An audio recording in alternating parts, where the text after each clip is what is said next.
armsad Pitch podcasti kuulajad ja vaatajad. Eelmisel nädalal me tegime väga põneva saate koos Ülli Kukumäega, kes andis meile nõu, mida jälgida oma partneri puhul kehakeeles, missugused on ohumärgid ja missugused ei ole ohumärgid. Vaadake saade kindlasti järgi, aga kuna juttu jätkub kauemaks, kui meil on külas nii äge inimene nagu Ülli Kukumägi, siis tuleb ka selle nädala saade temaga. Me jäime pooleli teemal, et kas abielu õnne sa saad ennustada ka näiteks pulmapiltide järgi, et me ju siin näeme, ma ei tea, Harryt ja Meganit piltide peal ja Kate'i ja Williamit piltide peal, et aga kuidas on minu piltidega, et ma ei tea, ma näitan sulle enda pulmapilti. Ütle, kas mul on nagu, ma ei tea, armuõnne siin mitmekümneks aastaks või ma pean varsti meie teist saadet järgi kuulama, et kus need ägedad abikaasakandidaadid liiguvad? No üldiselt asi ei ole hull. Ei ole. Kaua te koos olete olnud? 14 aastat. Seepärast, et eks siin on nende pulmapiltidega, ütleme, mis on registreerimisel tehtud. Need on kõige paremad niisugused indikaatorid. Miks? Seal tekib küsimus, et kui ärevustase on kõrge, nad on väga üleväsinud tavaliselt inimesed selle kogu toimetamistega. Ja kas nad on tiim või ole tiim. Ja siin on nüüd pinge, mis hakkad nagu vaatama, ongi see, kuidas nad oma vahel suhestuvad. Ehk siis, kas üks sätib ennast ette, mina siin, ma olen söökest pulmapilti näinud, siin on mees, kes on nii armunud, minu kallis ja siis on mina siin. Issand, mul on kõik söökesed pildid, mina siin. Aga ma korraks sinna vahele, seal on võib-olla see asi ka, et inimesed mõtlevad, et nad organiseerivad neid pulmi, eks ole, kes aasta, kes 2. Ja nad mõtlevad, see on nüüd täiuslik, see peab olema täiuslik. See on minu elu kõige tähtsam päev. Kui sa juba niimoodi eeldad, siis on juba, sa oled nii krampis ja nii seal läheb midagi valesti. Aga samas ei saa ju midagi valesti minna, kui see on nii ilus päev. Aga vaata, see on üksteist toetus. Vot, selles on küsimus. Selles on, ja siis nad lähevadki krampi ja mida ja kuidas. Ja see on ka näiteks automaateks, kui ma ka kiiresti, näiteks viid lasteaeda nüüd seal värava peal tänatele, sa paned automaatselt silmad kinni. Ehk siis lahtiste silmadega suutlejate suhtes tuleb olla ettevaatlik. Sest kui sa vaatad ja ka seda, kui see kehade füüsiline kokkupuute pind, see on, ma ei ütle seda, et paarid peaks kogu aeg ringi amelema niimoodi, eks ju. Aga see, kas nad, kui teine tema vastu näiteks läheb või kuidas nad nagu asetuvad, puusa piirkonda me muuseas ei pane kokku mitte kellega meil ei ole intiimsuhet olnud või keda ma väga ei ihalda. Sa mõtled puusa nagu need või isegi see külg ka? Ja, külg on, kui sa oled sunnitud. Kuna üks väga ilus pilt oli, kui Obamad olid presidendid, nagu me kõik teeme, et kus Michelle ja siis oli Justin Trudeau oma abikaasaga, nad pandi rivvi seisma. Ja siis oli seal seeria pilte sellest, kuidas siis, Justinil ütles, et kõik naised väga meeldivad, kaasa arvatud ka Michelle talle meeldis. Ja siis ta muudku ronis talle lähemale. Ja Michelle muudku läks ja lõpuks ta ei saanud mitte midagi muud, ta pani oma käe siia Justini vahele. Sest et kui te vaatate, et kui inimesed ka teevad, küll on tore, siis puusad hüppavad lahku alati. Ja ütleme, me sellest üldse ei räägi, mis nende nägude peal siis tavaliselt on. Ja ka kätel näiteks see peopesade kokkupuude, ehk siis kui ma siin temban ja kui ma tunnen ennast ju hästi, ma tunnen rõõmu sellest, eks ju, siis mul puudub pinge. Oi, meil on puusad koos, on ju? Jaa. Vaata, siin on silmad kinni. No näed. Järelikult, oh my god! Sul on kõik hästi. Aga on ju Ülliga niimoodi, et mõni inimene soovib rohkem sellist füüsilist kontakti ja teine tahab lähedust ja teine nagu, ei taha seda füüsilist nii palju. Jaa, eks seda ka kindlasti, aga lihtsalt see, kuidas ma ütlen, see nagu ei tõuku, kui see vahe sealt jääb. Näiteks, selles samas raamatus, kui ma vaatan siin paaride pilte, et siin on, mis siin on? Need on, oli, on ja jäävad. Oli, on ja jäävad, jah. Just sellepärast, et kui sa vaatad neid, siis nad ka kogu aeg kopeeruvad. Aga vaata, siin on näiteks, mida sa näed kohe, ta paneb ka selle käe siia vahele veel. nii. Nüüd, kui sa vaatad, kuidas ta hoiab seda siin pinge kätes, eks ju. Siis seesama see, eks. Kuigi, eks ole, punased, nad on ju staarid. No ja vaata see, sa pead seal pool tundi naeratama, eks ole. Jaa, aga siin ongi seesama asi, et ka siin üldse nagu kokkupuude puutub. Seal on üks teine pilt on minu arvates, ei ole, seal ei ole seda. Aga, jälle ma segan, eks ole, aga nii palju huvitavaid asju on küsida. Näiteks see Jennifer Lopez ja Ben Affleck, sa ütlesid ammu, et lähevad lahku, jah? Või sa oled sa nende pilte vaadanud? Neid ma ei ole analüüsinud. Praegu just nagu räägitakse, et vist on. Jah, seepärast, et see hakkab ja alati on nagu näiteks ohumärkid, kui nad kõrvuti on ja kui need käekotid näiteks lähevad siia vahele. Noh, ma saan aru, kui sa oled, ma ei tea, kuskil mingis tunnelis, kus potentsiaalselt sind ründama hakatakse ja sul seal, eks ole, et siis sa peidad ja paned turvalisse kohta oma rahakoti. Aga muidu jah, näiteks ütleme, seesama, ütlen nüüd see ilus poiss, Brad Pitt ja Jennifer. Nii, eks ju, kui nemad läksid lahku, neid ju peeti ka nagu ideaalseks paariks. Siis punasvaiba üritusel enne seda ilmus käekott. Jenniferi väike käekott, aga siia tema see. Et see on ikkagi nagu... Ja see on kindlasti alateadlikult, eks? Ja me hakkame kohe, nii kui meil tekib nagu ebamugavus, siis mingisugune... See on nagu liftis, vaata. Kus ma panen selle koti? Ahah, ma panen ta siia. Issand, kuule, aga kas see padarite abielu pulvapilt? Ma ei ole neid vaadanud. Pausalt. Ma ei ole mõtetki enam vaadata. Mis pole ilmutusest välja jõudnudki. Aga võib-olla lähme tagasi selle teema juurde, et kohtingud. Me siin rääkisime mingitest kehakeele nippidest, on ju. Mis veel on sellised, ma ei tea, kui sa oled ikkagi vastassoo poolega või siis oma ei pea olema vastassugu poolega, kui see kohtingul endale huvi pakkuva inimesega, et mis on need nipid kehakeeles, et anda märku, et näe, ma olen sinust väga huvitatud? Tead, ma ütlen, seda me loeme nagu nii kõik automaatselt välja. Ja, sest et seal on juba alates sellest, kuidas ta vaatab sind, näiteks sama see siira rõõmuga, me kasutame 18 erinevat naeratust, üks on siiras, aga siira rõõmuga tuleb selline spetsiifiline helk. No ütle, mõkke see on siiras. No see ongi, et sul on otsaisi see lihased on lõdvestunud, välimised silmakulmud langevad natukene alla, nüüd siiras naeratus tekib sümmeetriliselt, ehk siis põsesarnad liiguvad ülesse, mida niimoodi, eks. Ja sa ei näe mu siiras naeratused kunagi alumisi hambaid, välja arvatud kui fotograaf või seal üleval ja sul ka pupillide ahenemine ja laienemine, see on, mida me ei saa teadlikult kontrollida. Vaata. Ehk siis, kui sa oled huvitatud, siis laiaks, on ju? Ja, aga seal tekib ka selline väga huvitav sädelus. Muuseas, silmadest inimesed loevad teiste inimeste kohta kõige rohkem välja. See on nagu hästi huvitav, kui sa oled päris kaugelt isegi. Et selle kohta on nagu katseid tehtud. Ja see piltkontakt ongi teed jooks, ta on nagu lubatäht suhtlemiseks. Ehk siis näiteks, kui sa sõidad ühistranspordis, siis sa üritad vältida piltku või ütleme liftis, eks kõik on isiklikus ruumis. Ja siis hakkab kohe hõlmad kinni, eks see tekitab pinget ja kohe. Või näiteks, kuidas teatris istud, eks ju. Kaldud siiapoole, kus su sõber on, või sõbranna, eks ju. Katsu niimoodi hakkavad vaadata. Paar minutit juba väsid ära, eks ju. Et see on nagu...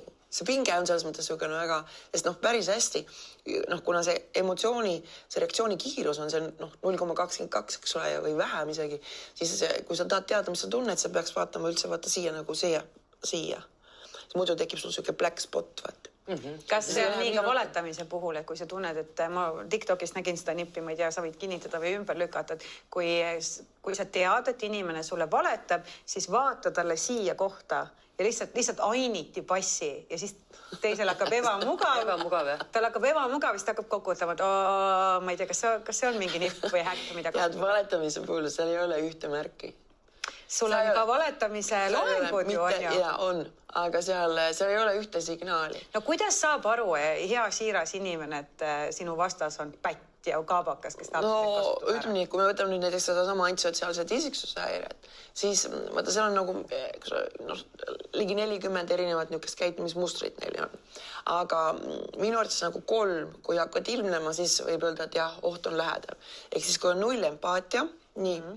Teine asi on see, et kui on egotsentrism, ehk siis kogu maailm käib ümber tema, seda väidetavalt põhjustavad 5 ajuosa Adrian Reini töödest, ajuteadlane, aju- ja neuroteadlane, neil on neurokriminoloogia labor, mis seda tekitavad, ehk siis kogu aeg on tema ja ta arvabki, et ta ongi parem nii-öeldes. Ja 3. asi on see, et vaata, kui ta naudib nüüd emotsionaalset ja füüsilist sadismi, ja emotsionaalne sadism on hullem, ma ütleks kordades kui füüsiline, sest et seal õnnestataksegi ära eneseusk. Aga kui ma ei usu endasse enam, ma ei julgegi midagi ette võtta. Kas see on natuke nagu kahtluse tilgutamine teise inimesse? Jaa, absoluutselt jaa. Noh, tavaline on see, et manipulatsioon käib süütunne, kaastunne, ohutunne, eks ju. Ja mis nende puhul, näiteks kehakeeles on huvitav, te näete nagu pidajad seda. Siuke üleolev. Jaa, aga see on põlgus. Põlgus on ainukene asümmeetriline näoilme, ainukene. Ja see ongi see, et me inimestena me eelistame alati enda suguseid. Et okei, kui sa tahad Bad Britiga abielluda, siis on sinuga asjad kahtlased. Aga eks sa tahad natuke paremat, natukene... Aga eks sa nüüd oled veendunud, et näed, kui vaid sinna astuks sisse, ta kindlasti valiks. Ja võt see on nagu see märk, et ta on nagu ühelt poolt üks tulm tõuseb natuke. Väga sageli võite seal nagu silmade pööritamise näha, agressiivsusega meil teeb alati see lõug, mina siin, vaadake mind. Ja kogu nende domineeriv käitumine ongi see, et tal nagu kogu see tants, ütleme, seltskonnas ja nüüd läheb tema pealt tähelepanu ära, probleem on majas. Siis ta näiteks solvunud mängima, eks ole, tahab ära minna ja nii edasi, ehk siis ta teeb kõik jälle, et nagu võita. Muuseas on huvitav, aga ega nemad on selle kollase ajakirjanduse niisugused põhikliendid ka, keda me kogu aeg näeme. Lihtsalt sõltumata neist, kui sa teed midagi, mis on häbiväärne, eks ju, ütleme ebaeetiline või ebamoraalne, siis sa nagu tahad sellest varjuda nii-öelda. Aga neil on just see, et see naming ja shaming, nagu inglise keeles on hea väljend, ehk siis nagu kutsumine ja häbistamine, et see ei toimi nende peal, sest see ongi, et tal on vaja nagu, ja seal on ka näiteks patoloogiline valetamine, ja ta usub seda siiralt, sest vaata see tema see üleolek, see ongi, aga neil on ka väga huvitav sõnakasutuses, neil puudub nagu konkreetne informatsiooni edastus ja seal tekib probleem ajul selles, et kui ma näiteks 5-6 minutit räägin niisugust üldist juttu, näiteks, et ebamäärane minevik, potentsiaalne tulevik, eks ole, seal helge oli ja kohutav tuleb, eks ju, siis ma väsitan aju ära. Ja siis on väga lihtne hakata minuga manipuleerima. Väärtushinnangud näiteks on alati siukene. Ütleme, et meelelahutusmaailmas Eestis ja suunamudijate hulgas neid tüppaasi on. Süütunne, kaastunne, ohutunne. Too palun mõni nagu konkreetsem näide, et... No näiteks, et tänu selle, ütleme, nad ei oska võtta siiralt vabada. Ehk siis ta tegi midagi, mis on tegelikult täiesti vale. No näiteks see lasi üle kohtingu. Lasi üle, nii.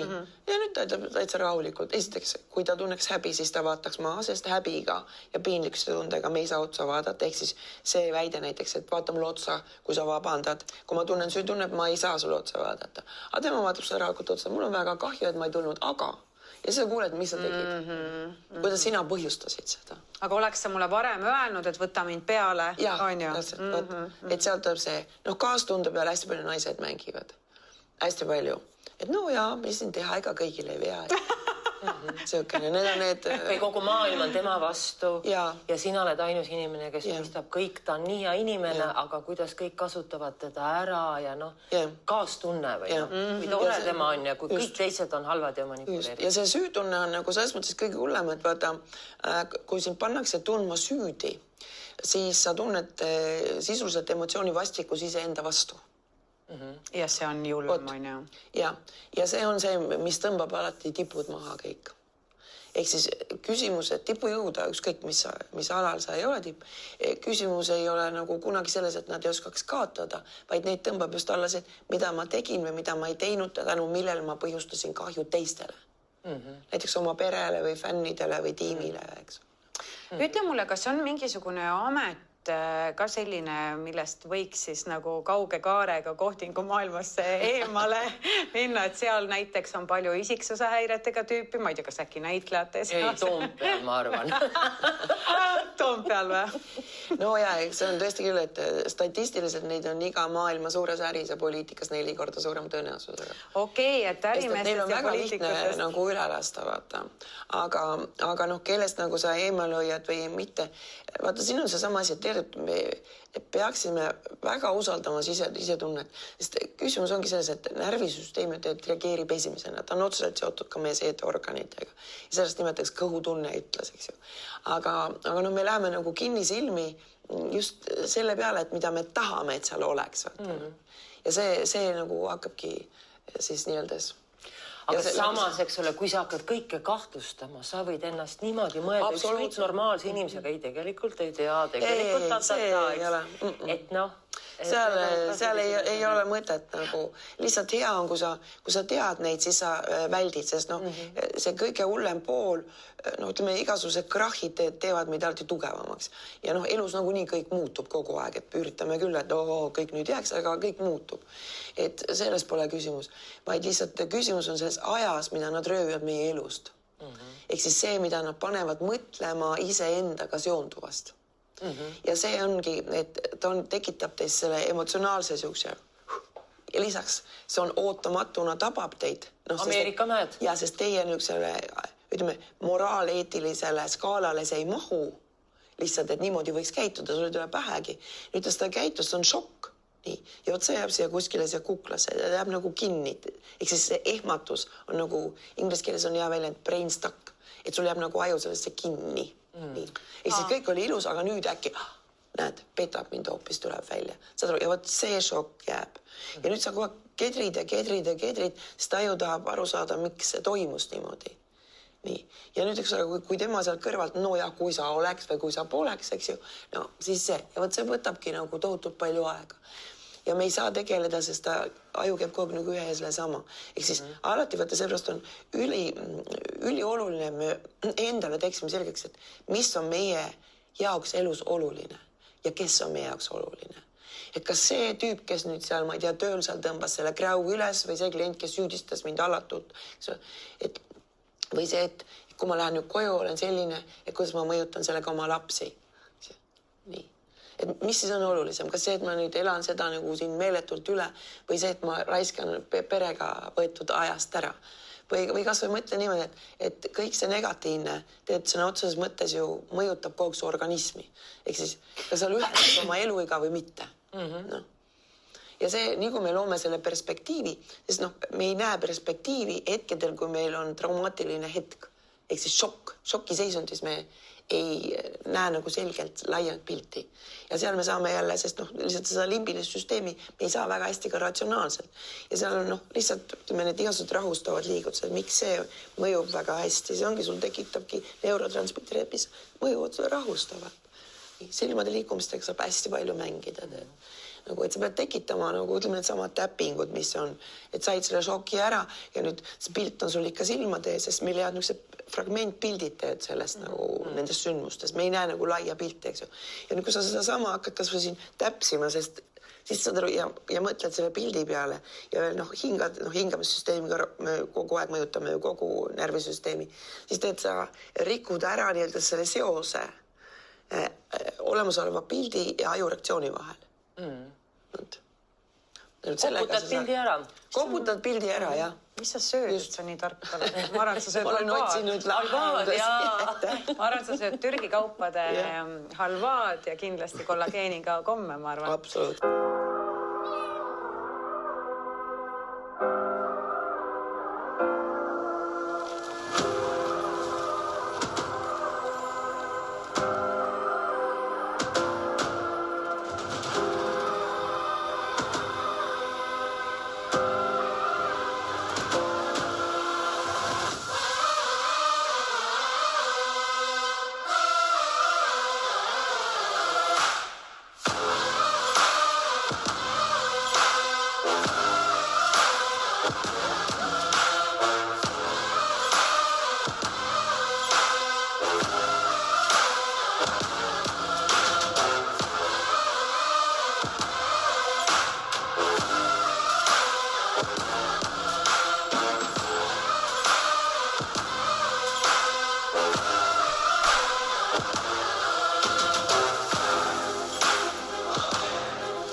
aga ütle mulle seda, et kehakeel kui mõjutusvahend, kas seda saab ka nagu tööelust kohtingumaailmast tuua, näiteks kui sa soovid, ma ei tea, tähtsa koosolekul mingit oma ideed läbi suruda, kas need paralleelid võib tuua ka nagu kohtingumaailma, et näed, ma proovin sind võrgutada nende trikkidega?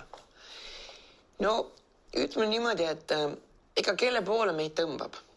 No mõtle ise, kui sul on, ütleme, 2 sõpra, nagu ma ikka toon näitena. Üks on terav nagu pliiats, aga nina on kogu aeg kirtsus peas ja maailm on hall ja tume.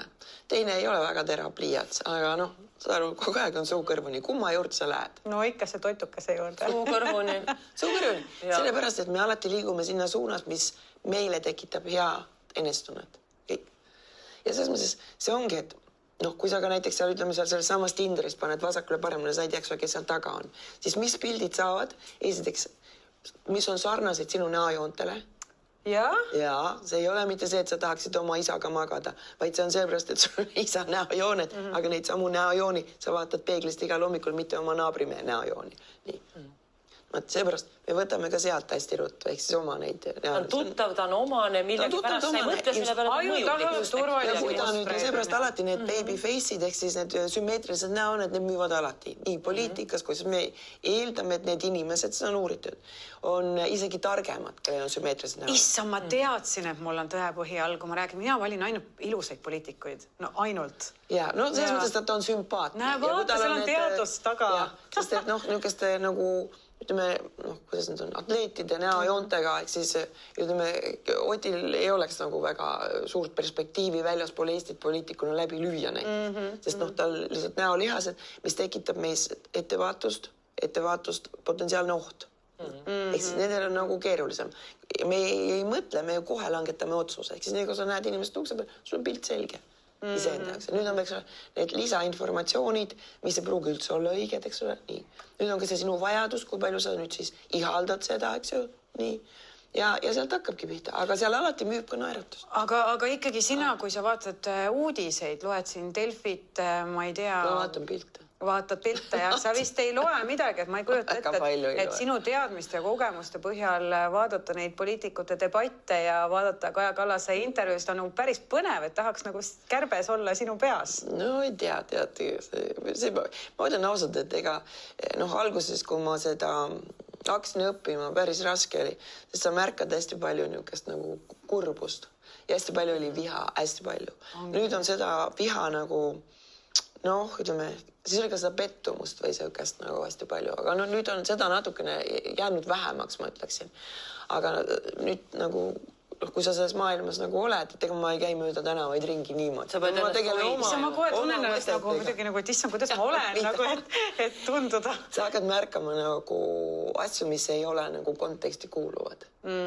Vaat seda hakkad märkama. Aga kuidas sellega on? Sa pead ju ennast hoidma, et kas sa lülitad lihtsalt välja või? Kuidas sa ennast välja lülitad? Selles ongi küsimus. No ja kuidas? Ja oleneb, mis olukorras sa oled. Aga sa lihtsalt ju nagu...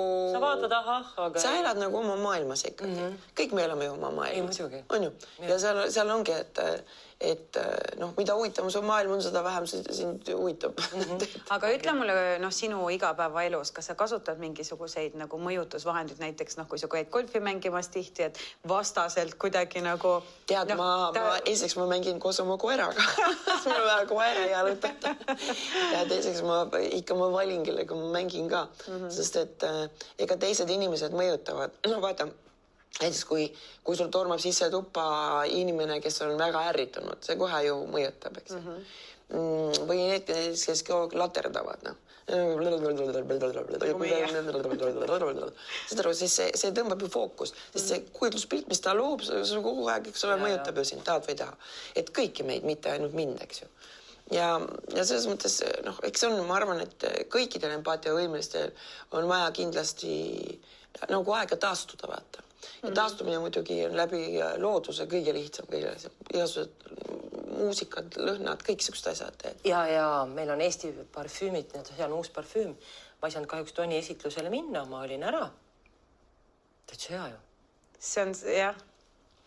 Täitsa mõnus. Et puhkama peab ja loodusega puhkama peab ja loodusega. Tahad proovida, Ülli? Minu parfüüm on siin ka, proovi minu parfüümi ka. Väga hea on. Huvitav. Huvitav. huvitav, tavaliselt öeldakse selle kohta, ma ütlen huvitav mingi maitse, mis mulle ei meeldi. Proovi minu omaga, aga lähme meie jutuga edasi, eks ju? Kusjuures, kui sul on empaatiavõime, siis sa lähed trepikotta ja sa tead, mis sinu naaber sealt läbi läinud on. Oi, mul on seda palju. Naabrid ütlevad, me teame, et teie sõitsite liftis. Aga nad on kuidagi rõõmsad, nad ei ütle, et miks te sõitsite liftis ja lõhna järgi saavad kohe aru, ei, ma tundsin liftis teie lõhna. Siis tulen kuskilt maja ja seal on. Aga ikkagi ma tahaks mingisuguseid kehakeele nippe, no. Kuidas? No mis nippe sa tahad? Näiteks, kui mul on mingisugune suur idee, mis näiteks, lähen koosolekule, no rahastust saada, no pea võimatu, aga pean väga hea pitchi tegema. Missugust kehakeele nippi kasutada finantsjuhti mõjutamiseks? No ütleme niimoodi, oleneb, kes sul vastas on. Aga siiski, kuna ma olen isegi nii pikalt on äris 35 aasta läheb ja rahvusvaheliste firmadega kokku puuted on. No ma hakkasin üsna vara pihta, lapsed tahtsid kodus süüa saada, midagi ei jäänud üle. Aga ikkagi see on nagu adumine ja küsimus on selles just, et kui sa võtad, et keskmised start-upide eluiga, väga paljud, 2, isegi 1. Ja see ei ole, ma ütleks, äri. See ei ole äri, miks seepärast, et kui sul on idee ja kui sa tahad seda ellu viia, siis varem või hiljem sa suudad selle idee kindlalt ellu viia. Ja sa ei kohku tagasi sellele, et alati on vastulöögid, mitte kellegi tee ei ole nagu ilma aukudeta. Ja nüüd ongi küsimus selles, et missugusena sa mõjud, on just see, et kui palju sa ise usud sellesse.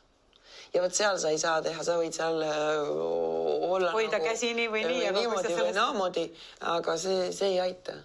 Sest et seda väga sagel küsitakse, kuidas nagu ma arvan, su käest on küsitud, kuidas laval mõjuda. Võt see ongi, sa lihtsalt lähed.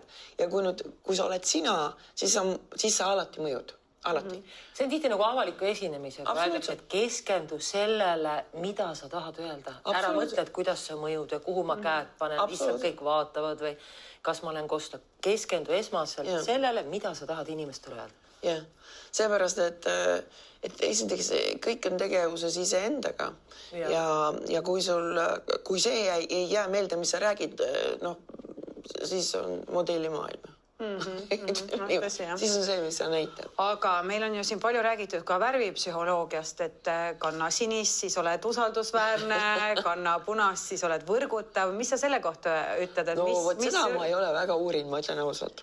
Ma arvan seda, et see on nagu selline tunnetuse küsimus.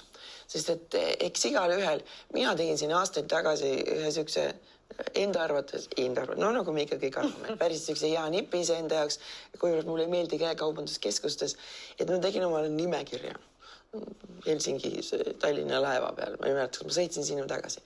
Ja siis ma mõtlesin, kus ma siis käin ja mis riided ma kannan tegelikult. Tegidki nimekirja? Jaa, ma tegin nimekirja, siis mul on väga hea nagu ülevaade, et mida mul tegelikult vaja on. Mida mul on tegelikult vaja. Ja võt, siis sa saadki nagu võtta just sellest lähtuvalt, sest et osades asjades, kui sa ütlesid ka, et kuule, annan sulle midagi, aga kui sa ei tunne ennast seal hästi, mida ma siis selles riides istun? On ju? Enesetunne loeb. Absoluutselt, enesetunne loebki. Ja seesama enesetunne ju ka määrab kõik, kuidas sa käitud, mis sa oled, mis sa teed, nii edasi. Ega see, kui, ma mäletan kunagi väga ilusasti üks personaaltreener ütles, me pidime mingit koostööprojekti tegema. Siis ma küsin, räägi mulle siis, et missugused kliendid sul on. Siis ta mõtles natuke, ütles üks mees on ta. Ütles, et tead, mul on 2 sorti kliente. Ta on üle 20 aasta olnud personaaltreener. Et mul on 2 sorti. Et ühed on need, kes ei ole rahul välimusega ja teised, kes ei ole sisemusega. Mul rohkem ei ole kliente. Väga hästi öeldud. Ja see ongi see, et pigem mõtled, mida sa tahad. Kuidas sa tahad ennast tunda, kuidas sa tahad käituda, kus kohas sa tahad olla, milliste inimestega ja hakka sealt minema. Seepärast, et kõik on, absoluutselt kõik on võimalik. Meil ei ole kivisse raiutud, aju on plastiline muutuv. Me võime kõiki asju meil on vaja ainult otsustada ja ka tegutseda. Sest aju õpib läbi korduste. Ja noh, näiteks sama avaliku esinemisega sa saad ka aju väga hästi ära petta, sest aju ei tee vahet, kas on nagu reaalselt toimunud või mitte. Ja kui sa näiteks kujutad ette, et noh, ütleme, või seal koosolekul, et ma lähen sinna, istun seal maas või teen oma presentatsiooni, ma räägin neile selle ära, kõik läheb hästi. Ja siis ma tulen sealt välja ja ma tulen ennast üli hästi. Siis sa tekitad situatsiooni, kus reaalses elus järgmine päev, näiteks kui sa lähed seda tegema, siis sul ärevustase on tunduvalt madalam, sest et aju käsitleb seda, kui juba toimunud sündmus, mis läks hästi. Ja sa oled tänu sellele ka võimeline tunduvalt paremini opereerima, ükskõik sooritama, ma ei tea, oma seda mis iganes sporditegevust, müügipitsi või mida iganes. Aga kui sa ei tea ja kui sa kahtled, siis saad aru, kui sina kahtled, siis kes siis veel peaks sinu projektis kindel olema? Ma mäletan, mina õppisin reklaami ja imakoloogiat Linnar Priime juures ja tema alati õpetas, et kui sa tahad mõjuda usaldusväärselt, siis kanna sinist ja valget. Kui sa tahad mõjuda võrgutavalt, kanna punast. Kui sa tahad mõjuda optimistlikult ja rõõmsalt, kanna kollaseid ja oranže toone. Okei, ütleme siis, no analüüsime korraks. Ehk siis, ütleme, sul on uus väga tore idee ja nüüd sa tahad nagu väga optimistlikult ja rõõmsat niukest vaatenurka näidata oma ideele. Ja nüüd sa kihutad sinna juhatuse koosolekule oma oranžis, eks ole, kostüümis, tõmbad jalga kollased kingad ja siis nüüd peaksid müüma. Tead. Ei, aga kui sa ise oled veel särav ja õues on soe ja sulle sobivad need värvid. Ja, siis on teine asi. See on teine asi. Muidu värvidega on ju see, sa pead lihtsalt vaatama, kas see värv sinu näo, naha ja silmadega sobib. Kas ta paneb sind särama või teeb väsinuks. Näiteks mulle beež värv iseenesest või mingid õrnad pastell, teatud sellised nagu tolmused, sellised vintage. Puudritoonid on, jah. No ütleme, beež on kõige parem näide. Ma panen selle beeži omale näo juurde või kampsuni selga, ma näen välja selline, nagu ma oleks, ma ei tea, nädal aega, poleks söönud, pole maganud, väsinud. Ja, ei, no see on. Ja panen teise värvi, korras. Et noh, silmade värv näha. Ma arvan, me päris alateadlikult ka valime, vaata neid asju. Et ise, et mis nagu sobivad. Sest et noh, elu jooksul ju teed see rõivastus, mitte isegi mood ainult, vaid see rõivastus ka muutub. Ehk siis mida sa eelistad, mida sa ei trendid ka. Ja trendid täpselt samamoodi. No trend on nagu... No me ei käiks ketsidega, kui need praegu nii moes ei oleks. Me ei paneks neid kleitide juurde igale poole. Aga vaata, seal kasutatakse ära seda kuuluvusvajadust. Ehk siis ma tahan sarnaneda teistega. Vajadus inimeste puhul on kuuluvusvajadus ja ma käin trendiga kaasas. Saad aru, ma olen moodne, kaasaegne, innovatiivne, need on kõik need. Aga selle imago jah, sest noh, seal on see üks teooria, kes Amy Goodey on selle nagu ka loojaga üks ajuteadlane. Ja tema inglise naine. Ja tema nagu propageerib seda fake it until you make it. Ehk siis esimene kuni sa oled. Aga seal tekib nagu ühelt tekib väga sügav vastuolu. Just selles mõttes, et kui ma tean, et ma teesklen, tekib see, aju jaoks näiteks valetamine on ka väga keeruline. Miks? Esiteks sa tunned, eks ole, ühtemoodi ennast, ehk siis ebakindlalt, kas ma jään vahele või ei jää. Ja samas sa pead nagu mõjuma hästi nagu kindlalt. Nii. Nüüd sul kasutad ühte ajupiirkonda, kui sa ei valeta ja teist, kui sa valetad. Ehk siis see on nagu kurnav. Ja sa väsid ära. Just. Ja selles mõttes seal on nagu pigem see, et kui sa nagu lood selle eesmärgi, mis sa tahad ja hakkad sinna suunda minema. See on see mul see 12 kuud selle loengusari, mis ma tahan sinna loengusse tulla. Räägi, mis sa teed seal loengusarjas? Tegelikult ma võtsin seal lahti kogu inimese baaskäitumist. Et põhimõtteliselt, kui sa lähed kohtingu maailma, siis tegelikult tasuks selle kursuse läbi käia. Sa saad nii targaks. Vaata, see on jälle. Vaata, kuula. Kui sa lähed kohtingu maailma, siis sa pead selle võtma. Sa pead selle võtma selle pärast, et sa tunneksid ennast hästi, kui sa lähed kohtingu maailma. Mitte seepärast, et sa lähed kohtingu maailma, vaid seepärast, et sinu elus oleks kõik hästi. Sest vaata, mida paremini sa mõjud, seda paremaid kaaslasi sa ju võtad. Ei, no see on selge, muidugi. Ja seal on ka küsimus, ma ikka ütlen seda ühte lauset. Kotkad lendavad oma kõrgusel kahjuks. Ja selles mõttes on, et tegijad pead arvestama, et nad on väga sageli üksikud. Ükskõik mis alal. Ja see on. sellepärast lihtsalt, et esiteks ka see, millega ta tegeleb, nõuab nii palju aega. Ja teiseks on see, et sul mingil hetkel hakkab ka jube igav teistega, sellepärast just, et noh, ja sa hakkad oma aega väärtustama teisiti. Aga seesama, kuidas ma ütlen, see õnnetunne on meis endis olemas. Kõikides meis. Me ei pea seda otsima kuskilt. Kuskilt, mitte kuskilt mujalt. Rõõmutunne, sa võid olla igas situatsioonis. Just. Isegi kui sul on kõik sõnad by Merle Palmiste. Ise tean, kui tore olen. No see on minu elu moto nüüd põhimõtteliselt. See ongi, aga sellega sa teed lihtsamaks, sest vaata, kui ma mõjun rõõmsana, kui ma olen rõõmus, siis teised tahavad muga asju ajada. Mul oli just hea näide, et naabritega oli seal juttu naabrinaisega. Mul on see koer, eks ole, nüüd ma jalutan selle koeraga. Jalutasin eelmise koeraga, nüüd 16 aastat. Nii. Tead, sul ei ole vaja minna kaugemale kui Viimsi park iseenesest. Sest sealt võib siukseid tutvusi.